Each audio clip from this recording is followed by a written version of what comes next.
Biliary tree या biliary system. तो ये हमने एक लेवल ड्रा कर लिया। इस लेवल में से हम देखते हैं कि किस तरीके से बिलियरी ट्री जो है वो निकलता है, कौन कौन सी डक्ट्स जो हैं वो उसमें इन्वॉल्व होती हैं। तो ये राइट लोब ऑफ लिवर है और ये लेफ्ट लोब ऑफ लिवर है। तो सबसे पहले इंटरलोब्यूलर बाइल डक्ट्स होती हैं जो मल्टीपल रीजन ऑफ लिवर से आ रही होती हैं। ये इंटरलोब्यूलर बाइल डक्ट्स जो हैं ये आपस में जब मिलती हैं तो left and right hepatic ducts बन जाती हैं। Left and right hepatic ducts जो है पोर्टा हेपेटिस के पास पहुंचती है तो आपस में मिल जाती हैं और कॉमन हेपेटिक डक्ट बन जाती है। पोर्टा हेपेटिस के पास कॉमन हेपेटिक डक्ट के अंदर एक और डक्ट ओपन होती है जिसको सिस्टिक डक्ट कहते हैं, जो कि बेसिकली गॉल ब्लैडर की डक्ट है। ये दोनों डक्ट्स आपस में मिलके कॉमन बाइल डक्ट बना देती हैं। Multiple interlobular ducts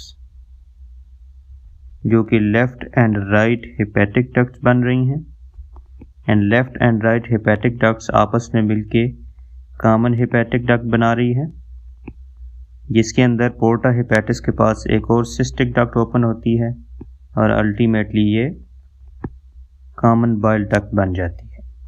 hepatic duct या कॉमन हेपेटिक डक्ट जो है ये 4 सेंटीमीटर इन लेंथ होती है। सिस्टिक डक्ट जो है इसकी लेंथ भी 4 सेंटीमीटर है। कॉमन बाइल डक्ट जो है इसकी लेंथ 8 सेंटीमीटर है। So this was an overview of the biliary tree कि किस तरीके से मल्टीपल डक्ट्स आपस में मिलके एक ट्री लाइक स्ट्रक्चर बना रही हैं। कॉमन बाइल डक्ट को ड्यूडेनम की एंट्रेंस तक पहुंचाने के लिए 3 इंपॉर्टेंट पॉइंट्स का जानना ज़रूरी है। पोर्टा हेपेटिस के पास कॉमन बाइल डक्ट जो है वो in front of portal vein and on the right side of hepatic artery मौजूद होती है। तो ये पहला कोर्स है कॉमन बाइल डक्ट का। ये पोर्टल वेन है, ये हेपेटिक आर्टरी है और ये first course of bile duct है।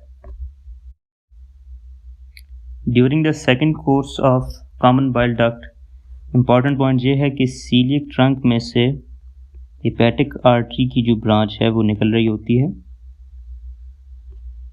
इसी सीलियक ट्रंक के अंदर से ही गैस्ट्रोड्यूडेनल आर्टरी निकलती है जो ड्यूडेनम को प्रोवाइड कर रही होती है।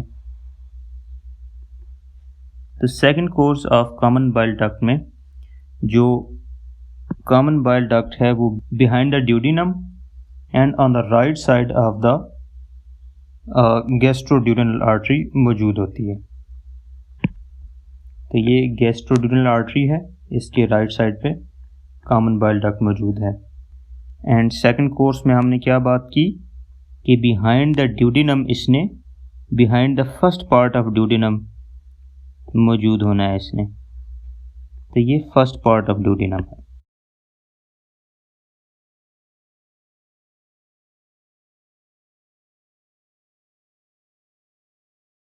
कॉमन बाइल डक्ट का जो थर्ड कोर्स है उसमें जो इम्पॉर्टेंट पॉइंट है वो ये है कि जब इन द सेकंड कोर्स इसने behind the first part of duodenum travel कर लिया, ये फर्स्ट पार्ट ऑफ ड्यूडेनम इसके पीछे इसने ट्रैवल किया है, इसके बाद इसने मीडियली ओपन होना है into the medial wall of second part of duodenum. वहाँ पे कुछ इंपॉर्टेंट पॉइंट्स हैं जो याद रखने वाले हैं।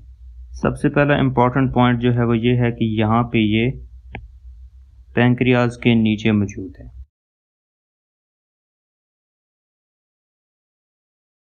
पैंक्रियाज के नीचे इसके लिए स्पेसिफिक एक ग्रूव मौजूद है पैंक्रियाज के हेड के नीचे, उस ग्रूव के अंदर इसने ट्रैवल करना है। अभी इसको ओपन करके देख लेते हैं इस पैंक्रियाज को।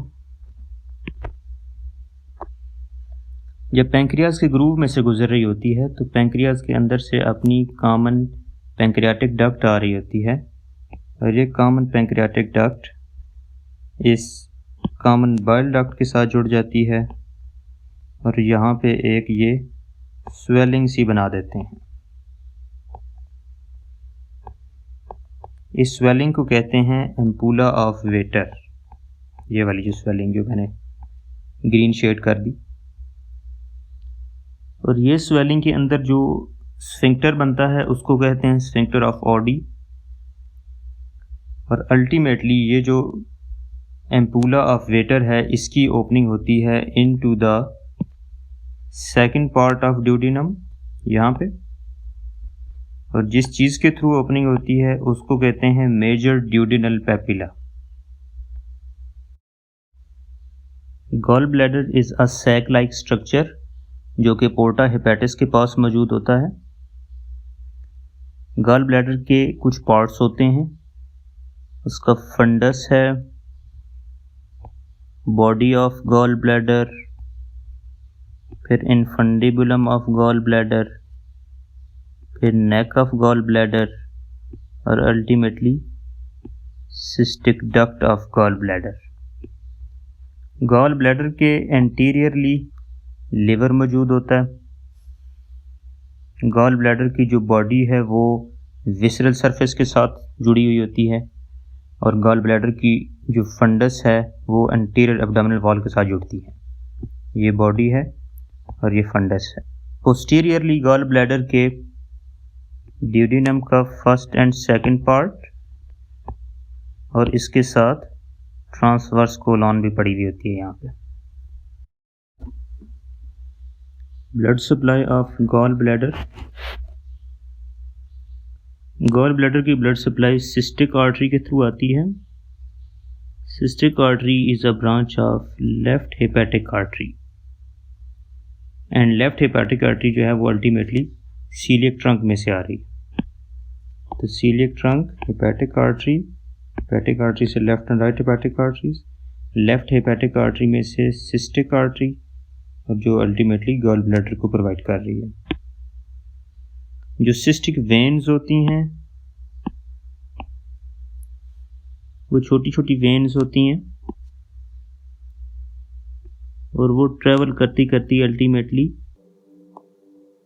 पोर्टल वेन में ओपन हो जाती हैं। तो cystic veins and cystic arteries.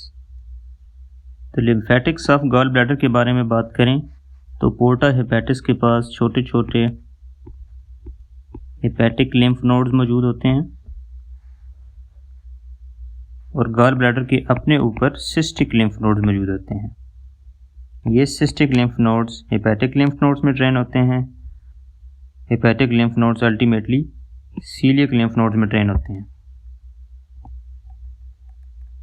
Cystic, hepatic and ultimately celiac. Celiac trunk के पास एक इम्पॉर्टेंट स्ट्रक्चर होता है जिसको सीलियक प्लेक्सस कहते हैं। ये ब्रांचेस ऑफ नर्व्स हैं जो कि सिंपैथेटिक और पैरासिम्पैथेटिक सप्लाई से मिलकर बनती हैं। इसी प्लेक्सस में से ब्रांचेस जो हैं वो गॉल ब्लैडर को प्रोवाइड करती हैं sympathetic and parasympathetic stimulation. Gall bladder की कंट्रैक्शन कोलिसिस्टिकाइनिन से होती है जो ड्यूडिनम रिलीज करता है जब उसके अंदर फैटी फूड आ जाती है। एक इम्पॉर्टेंट पॉइंट जो सिस्टिक डक्ट के हवाले से है वो ये है कि सिस्टिक डक्ट के अंदर कोई प्रॉपर वाल्व मौजूद नहीं होता, कोई फ्लैप्स मौजूद नहीं होते जो फ्लो कंट्रोल करते हैं। रादर इसके अंदर जो मेम्ब्रेन्स होती हैं वो स्पायरल की शक्ल में होती हैं, फोल्ड्स की शक्ल में, स्पायरल फोल्ड्स। और ये स्पायरल फोल्ड्स जो हैं ये स्पायरल वाल्व कहलाता है, और अल्टीमेटली ये स्पायरल वाल्व जो है ये कॉमन बाइल डक्ट में ओपन हो रहा है। तो this is spiral valve of cystic duct.